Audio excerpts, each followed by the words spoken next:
Bueno, la Cámara de Diputados y Diputadas rechazó la acusación constitucional contra el ministro Carlos Montes por el caso Convenios, luego de que se indicara que esta no cumplía con los fundamentos jurídicos. Vamos a conversar sobre este tema con su abogado, con Pablo Ruiz Tagle, como les decía, abogado defensor del titular de vivienda. Muchísimas gracias por acompañarnos en CNN Prime. Muy buenas tardes, Mónica. Gusto saludarla. A ver, lo primero que quisiera preguntarle es que, ¿con qué sensación se quedó después de lo que ocurrió en el Congreso? Bueno, es una sensación de haber cumplido un encargo profesional, la defensa de una persona honesta y justa, y también haber aportado al Estado de Derecho y la justicia en Chile.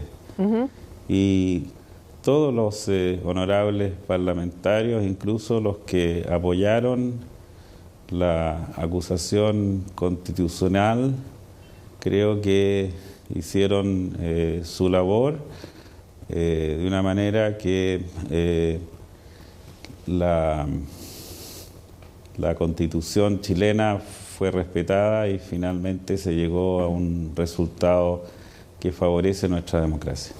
Abogado, ¿puede explicarle en simple a quienes nos están viendo a través de las pantallas de CNN Chile qué significa que se haya aceptado la cuestión previa que ustedes planteaban?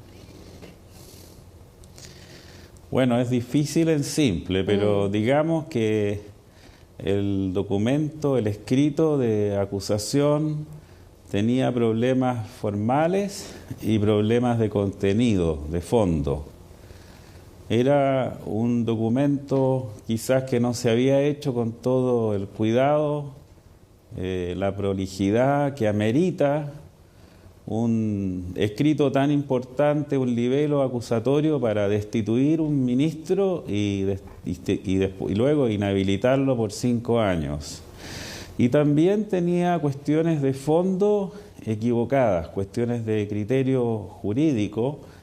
Por ejemplo, sostenía que nuestro sistema político debe gobernarse en las materias de acusación constitucional por un criterio de responsabilidad objetiva, y eso es ciertamente un error.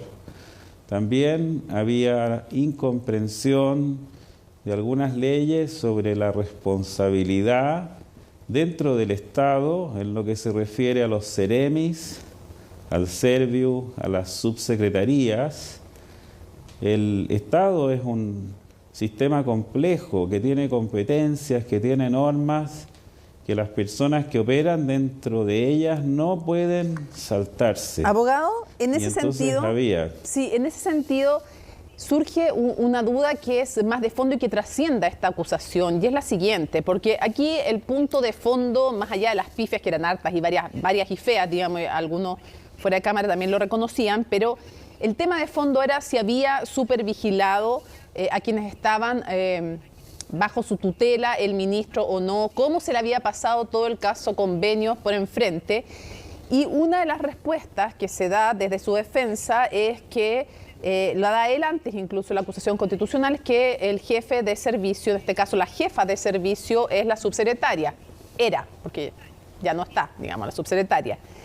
Y la pregunta que surge al final, porque también es un tema que salió en su momento con la exministra Marcela Cubillos, que dijo que ella no era la jefa de servicio, en su momento también con el exministro Ávila, respecto de otro tema también, que el que le tocaba fiscalizar era al subsecretario. Entonces la pregunta es, ¿en qué caso puede ser responsable políticamente, pero vía acusación constitucional, un ministro?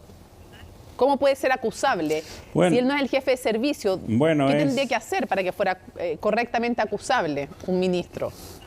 Bueno, está definido en el artículo 52, número 2 de la Constitución, que un ministro que infringe la Constitución o que infringe las leyes o las deja sin ejecución o que comete ciertos delitos, como cohecho, concusión u otras, entiendo, es susceptible de ser acusado. En ese caso.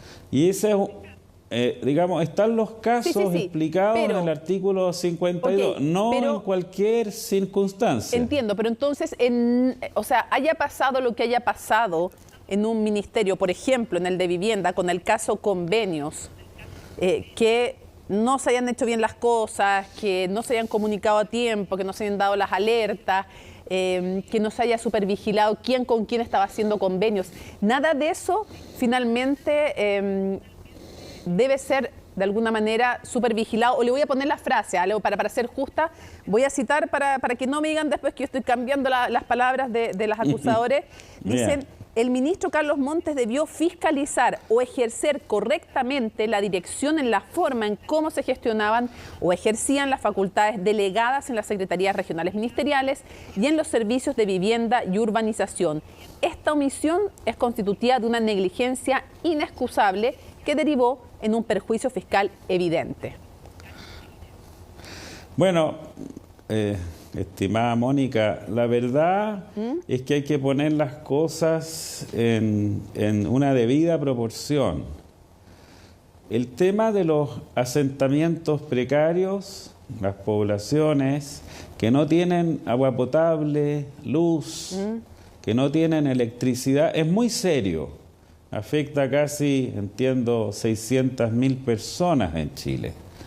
Se trata de que cómo el Estado de Chile se hace cargo y le da electricidad, agua, urbanismo a estas personas que viven en verdad en condiciones muy, muy difíciles.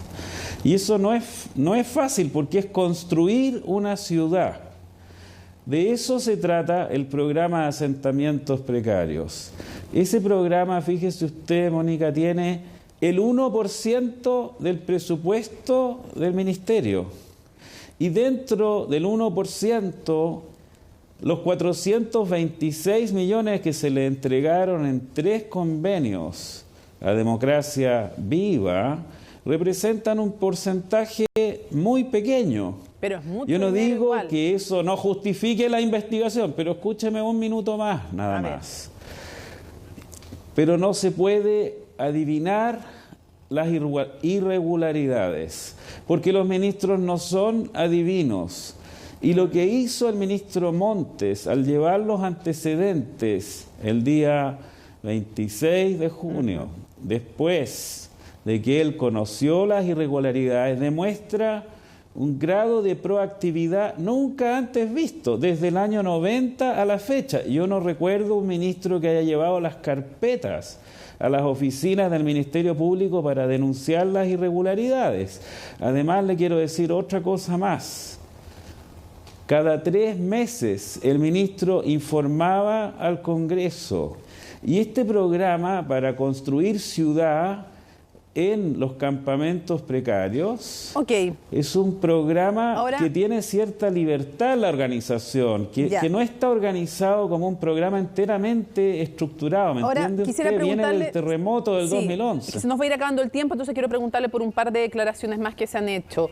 Cuando el ministro Montes dice: tengo las manos y la conciencia muy limpia, se refiere, me imagino, por un lado, lo que usted acaba de mencionar, para no tener que repetirlo, a que colaboró con la justicia, pero me imagino que también se refiere a que él insiste en su punto en que no se enteró de ninguna manera, por ninguna vía, por ninguna persona, antes de que se hiciera público por un medio de comunicación, Timeline, de lo sucedido. Me imagino que también se refiere a aquello. Esa es la información que nosotros hemos explicado reiteradas veces en la defensa. El ministro toma conocimiento el día 16 de junio. ¿Y qué hace ese día? Le pide la renuncia al Ceremi de Antofagasta, el señor Contreras. El mismo día le pide que se ponga su cargo a disposición. Y hay cerca de 12 o 14 personas que han sido implicadas. Pero, estimada Mónica, hay 6.200 funcionarios honestos trabajando en todo Chile en abogado, el Ministerio de es que Vivienda. eso no tiene ni que decirlo, porque si no, en el fondo no podríamos hablar de ningún caso de corrupción, porque eso implicaría que estamos enlodando toda la institución. Al contrario, la mejor garantía para los que son honestos es que hablemos siempre y con la mayor habitualidad posible de quienes han corrompido el sistema. Quiero preguntarle también, cuando usted ha señalado Han dicho que lo respetan, pero lo han insultado.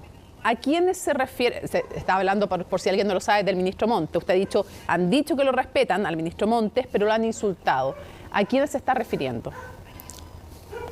Bueno, yo no quiero volver, estimada Mónica, sobre cuestiones que se dijeron con toda claridad en la sesión de la comisión y de la sala.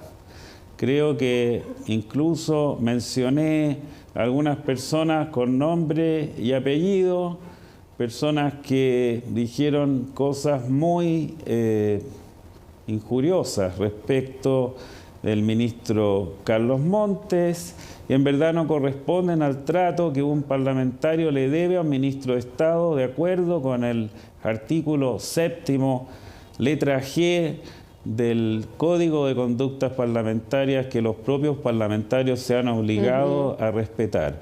Pero dejemos eso a un lado, estimada Mónica, porque lo que interesa es que ahora se puede con mucho más energía y fuerza atender a esas personas necesitadas que no tienen lo más elemental para vivir. Sí, el ministro hoy día se fue a la Pintana. Todo interesa, abogado, porque también para la convivencia democrática interesa cómo se relacionan las autoridades y la convivencia democrática implica también cómo se van desarrollando las políticas públicas, cómo se puede legislar o no. Quisiera preguntarle a usted, esta acusación constitucional, ¿le pareció tan injusta como, por ejemplo, la que se hizo en contra del exministro Harald Bayer? Bueno, yo tengo una opinión sobre la acusación contra el ministro Harald Bayer, que fue una acusación injusta. También me parece que la acusación contra la ministra Proboste fue injusta, pero yo creo que es importante que se puedan hacer acusaciones constitucionales, porque es parte de las prácticas democráticas. Ahora, creo que es muy, muy importante que se puedan hacer. Me imagino que todos tienen que hacer de alguna manera una revisión o un mea culpa, porque el entonces diputado Montes apoyó la acusación en contra del exministro Harald Bayer. Pero él dijo hoy en su conferencia que él creía que ese voto respecto de la acusación de Harald Bayer, y lo dijo públicamente en la conferencia de prensa, no era un voto justificado. Quiero preguntarle a usted, ¿le parece, y por eso me refiero, a eso me refiero cuando uno va revisando también las actitudes del pasado, que de alguna manera, al parecer uno empieza a escuchar gente de izquierda, de derecha, de centro, y todos dicen que de alguna manera, este calificativo lo voy a poner yo, pero de alguna manera engloba también lo que he escuchado, se ha frivolizado el uso de las acusaciones constitucionales? Bueno, es un juicio que quizá tiene alguna base porque nuestra actividad política en general se ha frivolizado. Y tenemos, creo, que dar, y esto lo digo como ciudadano, como profesor de Derecho Constitucional, como abogado, tenemos que hacer un esfuerzo para tener una política más constructiva, no pensar que las demás personas que no piensan como nosotros son enemigos, son adversarios que tienen otras propuestas, porque las personas más necesitadas en Chile necesitan que haya más acuerdos en nuestro país. Así lo han convocado los líderes espirituales de nuestra patria, los obispos, los rabinos, en fin, las personas que tienen una mirada más profunda sobre nuestra sociedad. Pero entonces usted coincide de alguna manera porque el propio Frente Amplio, hoy gobernando, utilizó en innumerables ocasiones en el gobierno pasado la acusación constitucional. Por eso yo le hablo de si ha habido un abuso de transversal del uso de la acusación constitucional. Mire, yo la verdad, Mónica, soy de convicciones parlamentaristas, entonces las acusaciones y su presentación no me es algo que necesariamente encuentro negativa. Lo importante es que se una la motivación política con los argumentos jurídicos y que tengan la calidad mínima. Cuando una acusación no tiene páginas, no tiene notas, no se sabe quién dice qué y por qué, y cita artículos que nadie sabe por qué están mencionados ahí, ahí sí que se frivoliza, y por eso me alegra que este libelo haya sido rechazado en la cuestión previa. O sea, ¿le parecía frívolo este libelo? Bueno, yo dije varias cosas que yo creo que son más duras que frívolo, estimada Mónica. Ya, pero a lo menos le parecía frívolo. O sea, mucho más grave que frívolo. Me parecía realmente infundado, me parecía injusto, me parecía mal construido, que no respondía a los criterios más mínimos del derecho chileno. ¿Y usted a qué que cree no superaba el test de la razón. Ya, y entonces, si no superaba el test de la razón, ¿cuál cree que era la motivación detrás de los acusadores? Bueno, es difícil saberlo. Es difícil. ¿Quién puede saber las motivaciones de otras personas? Pero yo diría, y mirando la mejor versión de los acusadores, que había un propósito genuino de hacer algo contra cuestiones muy negativas que han sucedido en nuestro país. O sea, no es aceptable que se usen fondos públicos para apropiarse de ellos, sea en beneficio privado o por razones políticas. Y había esa inquietud o una sensación de corrupción a la que usted mismo se ha referido. Quizás se apuró la acusación más que lo que debía, no se encontraron las causales. Bien, fíjese usted, no fue ningún profesor de Derecho Constitucional de parte de los acusadores a defenderla. Fue un destacado profesor de Derecho Civil, pero no fueron profesores, porque yo creo que se dieron cuenta que la acusación no tenía base. Yo me pasé la Navidad y el Año Nuevo estudiándola. No lo recomiendo, francamente, pero al leerla me di cuenta que tenía muchos problemas. Abogado, para usted, en un término más general, ¿tiene sentido que se requieran menos firmas para presentar una acusación constitucional, 10, que las que se requieren para una interpelación, 1/3 de los diputados? Bueno, hay razones a veces en esos números, estimada Mónica, porque la verdad es que una acusación quizá es, claro, un documento que muchos autores, y yo haría mío ese concepto, consideran de última ratio, o sea, es un recurso terminal del sistema político. Ya. Pero que se requieran 10 personas no significa necesariamente que se haga de una manera desprolija. No, pero es que lo que le digo yo, una medida más grave, una medida más grave, se lo digo, obviamente que no soy abogada, se lo digo como ciudadano, uno se pregunta, una medida más grave, como la acusación constitucional, buena pregunta, pero ¿no requeriría más requisitos que algo más simple como una interpelación? Sí, eso desde el punto de vista del sentido común tiene su base, y veo que usted a veces hace muy buenas preguntas jurídicas, Mónica, pero déjeme decirle algo. Fíjese usted que esos temas de número que a veces parecen limitaciones tienen razón de ser.